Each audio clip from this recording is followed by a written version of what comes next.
Proceso histórico del ejercicio profesional del derecho en el Ecuador. En Ecuador la historia de la abogacía se remonta al año de 1693, cuando se funda la Universidad de Santo Tomás de Aquino con las cátedras de Derecho Civil y Derecho Canónico.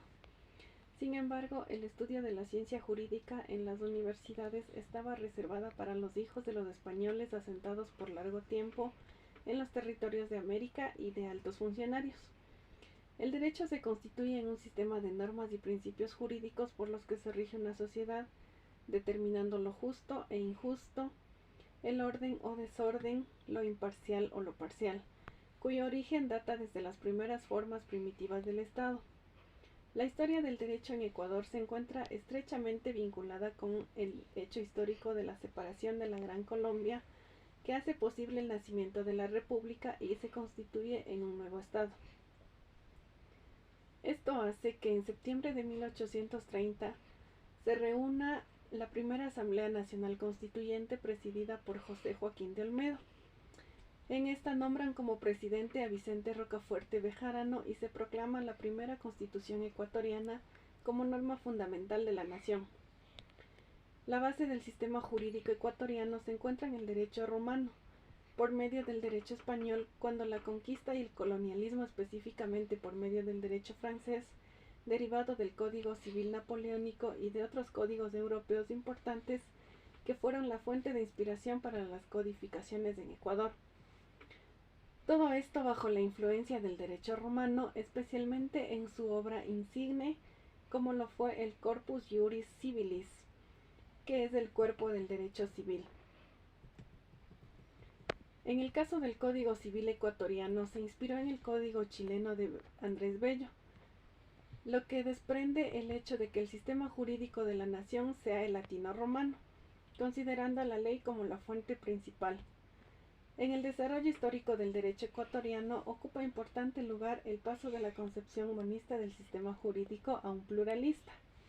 Esto a partir de la adopción de la Constitución de 1998, que en su artículo 191 reconocía la potestad de las autoridades de las comunidades indígenas para ejercer funciones judiciales, esto como mecanismo para la resolución de conflictos internos.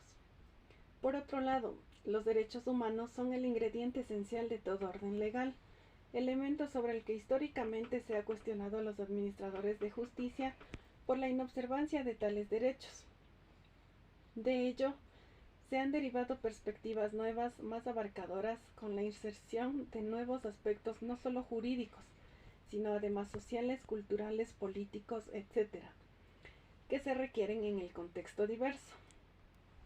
El derecho no es una verdad estática o rígida, es más bien dinámica y contextual.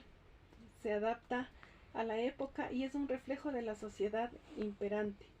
Se ve influenciado además por las tendencias internacionales que en lo relativo al derecho se materializan en la práctica social. Se enriquece por los análisis y aportes que los propios profesionales y estudiosos del derecho le tributan. En Ecuador, en la época postcolonial hasta la promulgación del Código Civil de 1861, se aplicaba el derecho castellano de estructura casuística con vacíos y rígidamente estratificada, al punto que la abolición de la esclavitud recién se logró en 1852. La partida de Alfonso X había distinguido jurídicamente a los menores de edad como aquellos que no habían cumplido 25 años y se puede interpretar como una forma de protección que el infante no podía ser en modo alguno separado de su madre, esto durante el periodo legal de lactancia que se extendía hasta los 3 años, ni hasta los 10 años podían ser acusados por cometer una infracción. En el orden civil y patrimonial, en asuntos de filiación, el reconocimiento de derechos y protección se aplicaba preferentemente a los hijos legítimos y en menor medida a los naturales, pero no se les reconocía en absoluto a los que la legislación canónica llamaba ilegítimos. Esta distinción entre hijos concebidos dentro y fuera del matrimonio se consideraba indispensable para la protección de la unidad familiar, pero sobre todo para evitar la dispersión del patrimonio. En En 1837 se introdujo la posibilidad de la declaración judicial de paternidad y el reconocimiento de la filiación natural. Si la madre había vivido en casa del presunto padre en condiciones que hagan presumir la convivencia marital, se declaraba la paternidad, ampliando las otras circunstancias que podrían motivar tal declaración. En ambos casos, si bien se facilitaba el reconocimiento, no se eliminaba ni atenuaba la diferencia entre las distintas clases de hijos. El ejercicio profesional de la abogacía tradicionalmente se ha caracterizado por ser una profesión liberal, es decir, una profesión donde predomina el ejercicio de intelecto que se obtiene por una habilitación académica profesional, como es el caso de los médicos e ingenieros.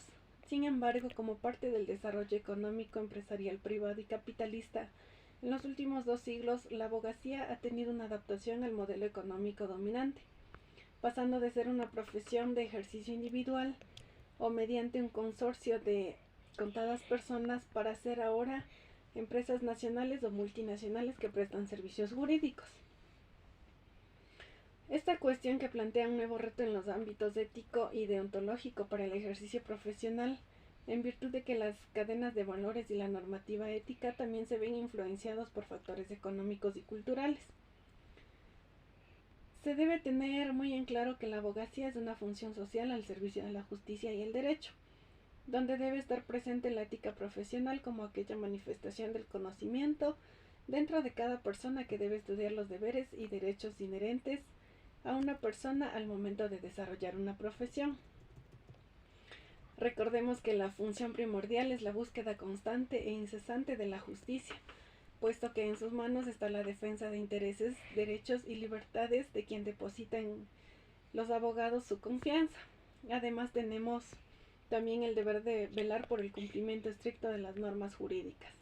Es por esto que en nuestros días es necesario que tengamos presente y debemos conocer que la calidad moral del abogado, su probidad, delicadeza, diligencia, nobleza y responsabilidad deben verse presentes no solo en el campo profesional, sino también en la vida personal y privada del individuo, ya que el abogado como persona es un todo integral que debe demostrar su calidad moral en todos los ámbitos de su vida.